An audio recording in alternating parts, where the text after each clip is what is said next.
Obrigada por aceitar o nosso convite. Sabe que você é o segundo advogado, acho que eu já tinha te contado. Ainda não. Não? Você é o segundo advogado a vir ao nosso programa. Veio a doutora Patrícia, que falou sobre os direitos do consumidor. Mas dessa vez, engraçado, a gente colocou um post no nosso Instagram falando que você vinha, se alguém tinha alguma questão.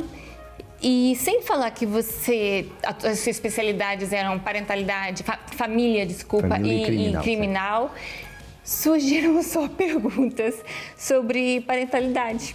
Por que será? Eu acho que foram no Google. Saber primeiro quem você era. Já tinha saudades tuas. Eu também, só assim pra gente se ver. É verdade. O doutor José Pinho é meu advogado. E do meu marido, e é claro, foi um maior prazer convidá-lo. E assim a gente mata um pouco de saudade, né? Nem que seja um pouquinho. Estava-te a ver a cozinhar e lembrei-me que começámos num programa de rádio onde tu também fazias as tuas receitas. Isso é verdade. É verdade. É verdade. Eras a minha parceira de programa, não é? Rapaz, é verdade. O doutor José, é que é tão complicado de chamar de doutor José, mas tem que, vamos José estudar. Pinho, pronto, José Pinho. Pra mim é Zé. O Zé Pinho tinha um programa de rádio e eu estava começando como food writer, já faz uns 4, 5, 4 anos. Muito mais. Não, uns 4 anos. A gente já se conhece há uns 7 anos. Eu já sou velho, já sou velho. Mas food writer há 4. É.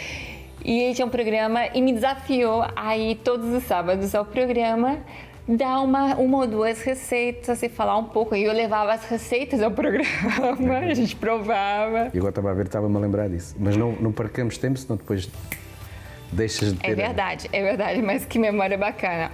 Bom, surgiram algumas perguntas. Sim. Resolvi não partilhar o nome das pessoas, então vamos identificá-los como mulher e homem. Ok. Ok? Então vamos lá. Mulher.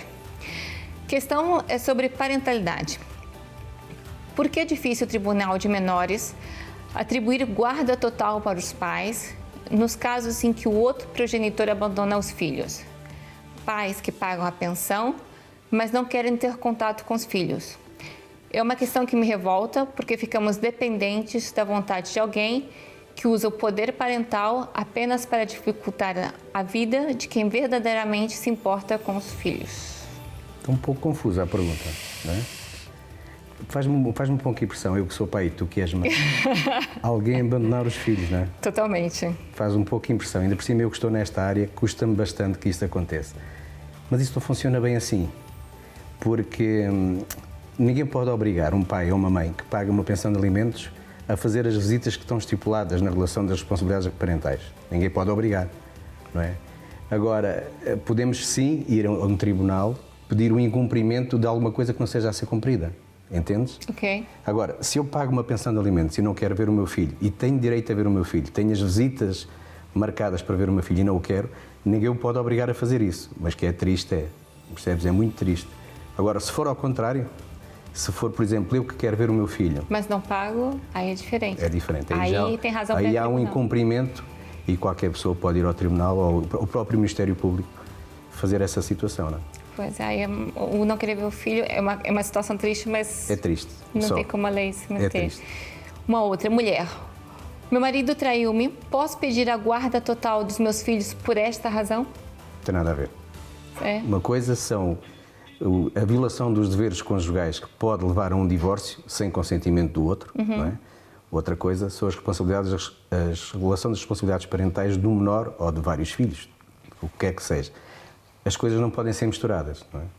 Porque eu posso não ter cumprido os meus deveres conjugais para com a minha mulher, mas ser um excelente pai, entende? Ok. Ninguém pode tirar um filho só porque eu não tive bem em termos de relação conjugal, entende? E isso não pode ser por aí.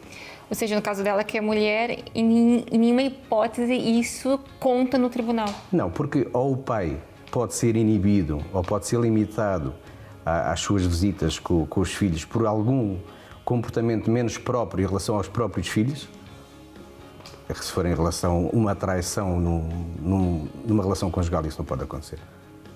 Porque eu posso trair a minha mulher, ser um mau marido, mas ser um excelente pai, como te disse.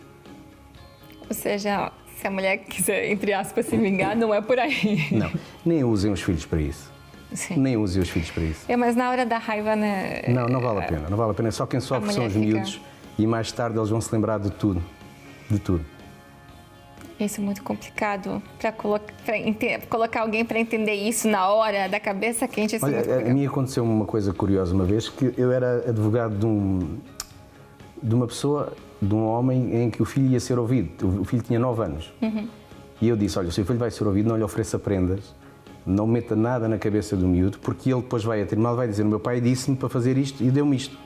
Os miúdos são muito verdadeiros. Aí sim, isso pode dificultar. E eu cheguei a tribunal, a primeira coisa que eu fiz foi direto ao miúdo. Então, o que é que o teu pai te deu? E ele deu-me uma PlayStation. E eu renunciei à procuração no ato. Vim-me embora. Isso não se faz. Não se pode utilizar os miúdos para vinganças pessoais, para problemas que tenham havido no casamento. Isso não se faz. Os filhos são a nossa maior alegria. Não é? Paizão. Homem, vivo há 8 anos com uma pessoa. O imóvel está em meu nome. Temos que fazer a partilha? Depende. Se vivem só, se não têm a união de facto registrada... Não mostra que são casados. Mas se está em nome dela, não tem que fazer partilha nenhuma. Até mesmo quando são casados. Imagina que são casados no regime de comunhão de adquiridos. Se o imóvel já era dela, não tem que fazer partilha nenhuma daquele imóvel. Mas a partir de quantos anos, vivendo com uma pessoa... Se tu registras a união de facto, não é? Tem que ser registrada. Se tu registras a união de facto, aí já muda a situação. Tu não vives com alguém, tu vives com alguém em união de facto. Ok. E se tu adquires algum bem na união de facto, aí já a coisa muda de figura. Se não estás com a união de facto registada, se apenas vives com alguém, como um namoro simples, é óbvio que se o bem é dela, ficará dela, não terá que ser feita a partilha nenhuma. Ou seja, se não há casamento... Não há união de facto. Apenas há uma relação pontual em que vivem juntos, o bem é dela e vai ser dela. Mesmo com 8 anos, que já é o bem é dela. Uma longa data. Okay. Olha... Mulher. Boa sorte para ela. Não é homem. É homem. Mulher. A mãe e o pai, trabalhadores, estão protegidos no despedimento durante a licença de maternidade e paternidade? Sim. Existe, por exemplo, se a mãe está a amamentar, ou se está grávida, ou se está com a licença de maternidade, e o pai está com a licença de paternidade, eles estão protegidos, porque, por exemplo, se a entidade patronal quiser fazer um despedimento, tem que consultar previamente o CIT, que é a Comissão para o Trabalho e para o Emprego, não é? A igualdade no trabalho e a igualdade no emprego. E esse CIT vai dar um parecer no prazo de 30 dias. Portanto, eles estão sempre protegidos. Sem este parecer do CIT, não poderá haver despedimento. Então, enquanto a mulher estiver grávida... Grávida, a amamentar ou com licença de maternidade. O pai não pode ser despedido? Não. Se o pai também tiver em licença de paternidade, foi o que tu disseste aí? Sim, mas a licença de paternidade do pai é bem menor que a da mãe. Sim, mas ou ele está ou ele não está. Okay. Se ele não está, não tem nada a ver com a pergunta. Eu estou a dizer, se eles os dois estiverem, durante aí estão protegidos. Interessante, porque quando eu recebi essa pergunta, a minha dúvida foi essa. Se o pai, durante também a licença de maternidade... Também pode estar com a licença de paternidade. Sim, mas é muito mais curta, não é? Sim, mas se coincidir, estão os dois protegidos. Homem, a pensão alimentar pode ser negociada pelo casal ou o valor precisa ser dado em tribunal pelo juiz?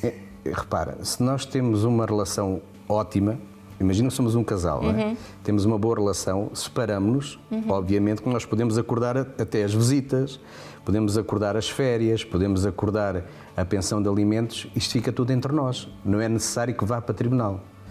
Mas normalmente nós aconselhamos sempre que o façam, que regulem as responsabilidades parentais do menor, porquê? Porque hoje estão bem, amanhã podem não estar.